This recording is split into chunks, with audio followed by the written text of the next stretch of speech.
Shalom Bapak Saudara, puji Tuhan kita bertemu kembali dalam Sola Gratia, Sekolah Gratis Teologia. Shalom Bapak Saudara, puji Tuhan bertemu lagi dalam Sola Gratia. Ada info di sosial media, Tuhan itu katanya bertato. Pada waktu dia, karena Tuhan akan menilai kesetiaan, ketaatan kita diuji oleh waktu. Kesempatan kali ini mari kita sama-sama belajar tentang Roh Kudus, yaitu pneumatologi, bahasa teologinya ya. Kita akan bahas dalam 7 bab yang akan membahas hal-hal yang menarik, yaitu hakikat Roh Kudus, pentingnya Roh Kudus bekerja dalam karunia-karunia, dan bekerja dengan secara dahsyat. Kita masuk dalam bab pertama, yaitu tentang pengertian. Apa sih artinya pneumatologi? Arti kamus dari kata pneumatologi berasal dari kata Yunani, yaitu pneuma atau roh, dan logos ya, logi. Nah, jadi ini ilmu tentang Roh Kudus. Jadi kita ada ilmu tentang semua tentang Roh Kudus yang bekerja, bergerak, dan ada di antara kita. Istilah pneumatologi adalah doktrin iman Kristen tentang Roh Kudus ya, yang dimana itu meliputi pribadinya, karyanya, manifestasinya. Jadi salah satu hal yang penting kita harus tahu Roh Kudus itu pribadinya seperti apa, karyanya apa aja yang ada di dalam Alkitab ya, dan yang bisa berkarya juga di antara kita, dan manifestasinya seperti bahasa roh, seperti juga nubuat juga ada artinya penglihatan, macam-macam.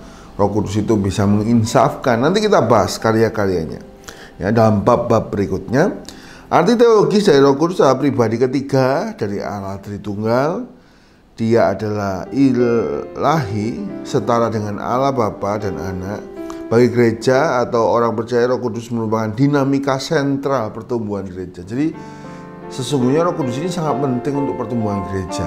Kalau kita kurang mengerti tentang Roh Kudus, karyanya, manifestasinya, Roh Kudus yang memberi jabatan-jabatan ya, ada nabi, ada rasul ya, ada pengajar. Nah, kalau kita nggak mengerti ini, pertumbuhan gereja akan terhambat. Nah, ini penting ya. Pertumbuhan gereja akan seperti gitu-gitu saja. Tapi kalau kita tahu posisi orang yang tepat, the right man, the right place. Oh, jadi ini tipenya penginjil. Oh, tempatkan di posisi penginjil. Oh, pengajar, tempatkan di posisi pengajar ya. Maka akan menjadi luar biasa. Rasul, oh waktu suka buka-buka gereja ya, komunitas baru. Oh ya, kita tempatkan di bagian untuk komunitas baru ya. Lalu apa lagi? Nabi, itu seorang yang menegur mungkin ya. Nah, ini semua itu penting. Gembala ya. Jadi kalau salah naruh tempat, nah ini bahaya. Karena itu kita harus juga mengetahui posisi kita ini bagusnya di mana ya. Apa kelebihan kita, apa yang Tuhan sudah berikan, Roh Kudus berikan sejak kita percaya. Nanti ada juga kita bahas apa bedanya bakat sama karunia. Nah, ini seringkali orang susah bedakan ya, bakat sama karunia. Ini bakat atau ini karunia Roh Kudus.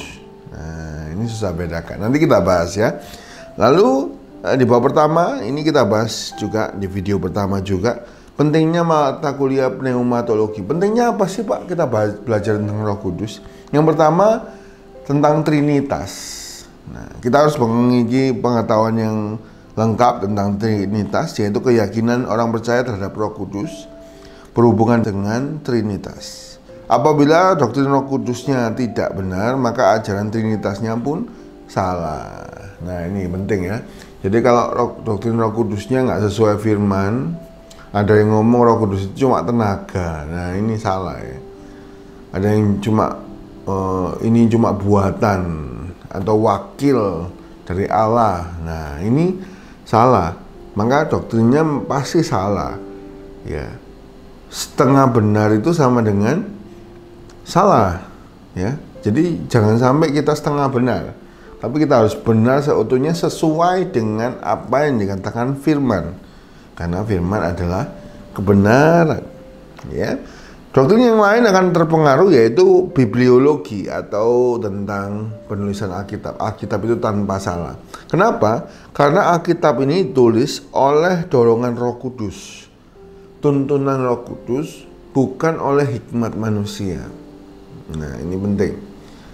Kenapa kok bisa satu jalur, satu benang merah? Bahkan 40 penulis dengan latar belakang berbeda. Ya, ada yang raja seperti Daud, ada yang nelayan, ya, ada yang dokter, ya, Lukas, ada yang lain, ada yang ahli sejarah, ada yang seperti Musa, seorang leader.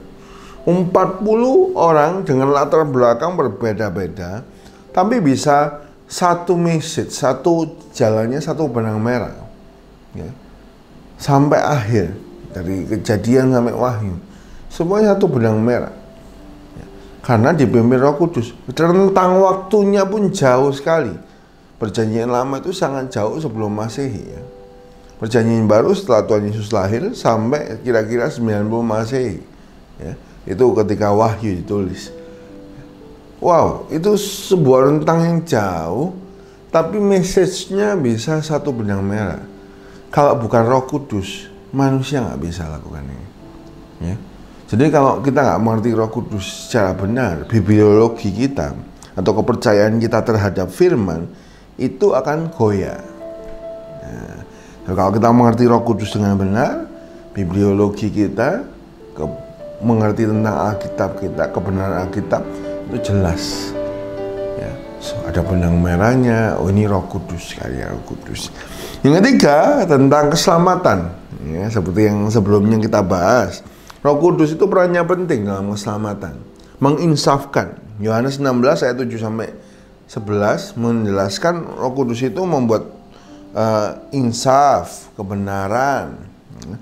Lalu untuk membuat dunia ini ngerti tentang dosa. Nah, jadi kapan sih kita ini tahu Roh Kudus ada di antara kita? Salah satunya ketika kita ini sadar akan dosa. Ya.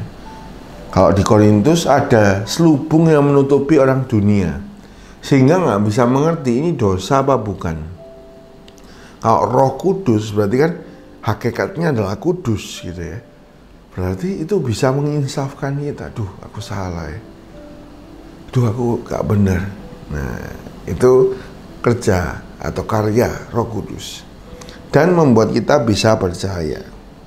Nah, Titus 3 ayat 1 sampai 5. Jadi Roh Kudus, doktrin Roh Kudus ini penting, ya. Jadi terhadap Trinitas, terhadap bibliologi, terhadap soteriologi, ini sebuah kesinambungan. Terhadap eklesiologi, eklesiologi itu tentang gereja, ya. Roh Kudus adalah merupakan pusat kekuatan dan dinamika sentral pertumbuhan dari kehidupan gereja. Gereja yang menempatkan Roh Kudus sebagai pemimpinnya, maka gereja tersebut akan berkembang pesat. Roh Kudus diposisikan sebagai apa di gereja? Itu sangat mempengaruhi oleh keyakinan dasar tentang siapa Roh Kudus. Nah, ini penting. Jadi yang keempat, doktrin yang terpengaruh oleh doktrin Roh Kudus ini adalah ke gereja. DNA gereja itu salah satunya adalah kepercayaan tentang Roh Kudus, ya. Ditempatkan di mana? Ya, seperti saya cerita tadi, yaitu ketika Roh Kudus memberikan karunia atau jawatan, kita harus mengerti, kita harus menempatkan dengan tepat, ya. DNA gereja mula-mula di Kisah Rasul itu bergerak dengan kuasa Roh Kudus, ya.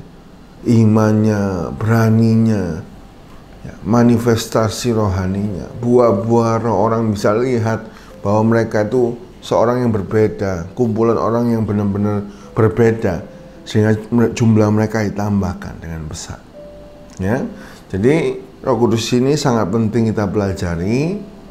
Ayo kita belajar dengan sukacita, dan biarlah saya berdoa dimanapun kita berada, komunitas kita bertumbuh pesat, gereja kita bertumbuh pesat dengan quality dan quantity, ya, dengan kualitas rohani yang mengenal Tuhan.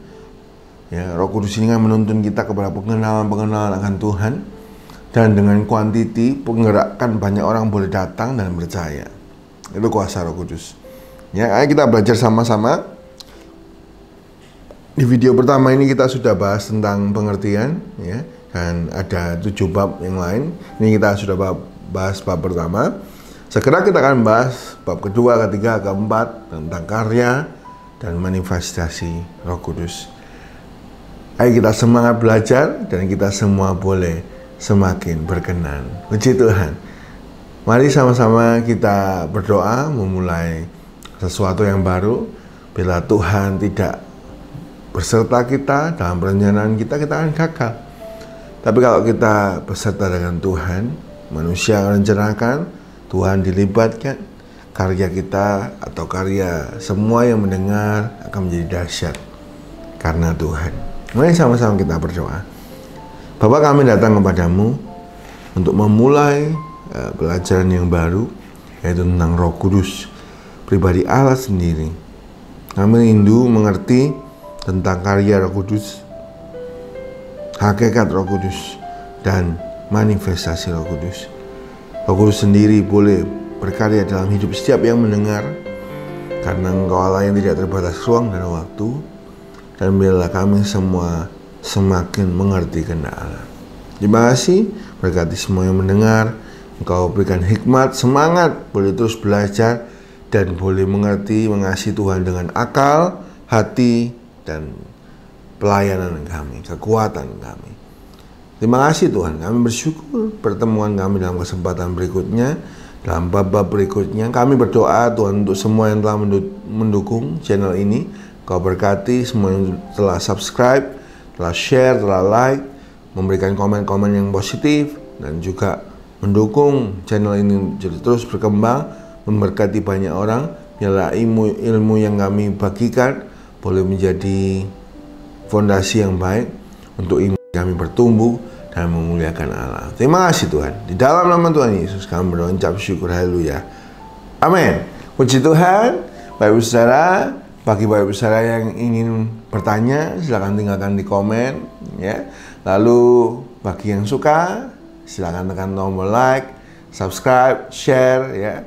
Dan kita semua boleh terus jadi berkat. Percayalah, semua yang kita bagikan firman nggak pernah kembali dengan sia-sia, tapi akan mengerjakan apa yang jadi kehendak Allah bagi kita semua. Sampai jumpa dalam kesempatan berikutnya, bab berikutnya yang menarik dan memberkati kita semua dalam Sola Gratia, Sola Gratis Theologia. Tuhan Yesus memberkati.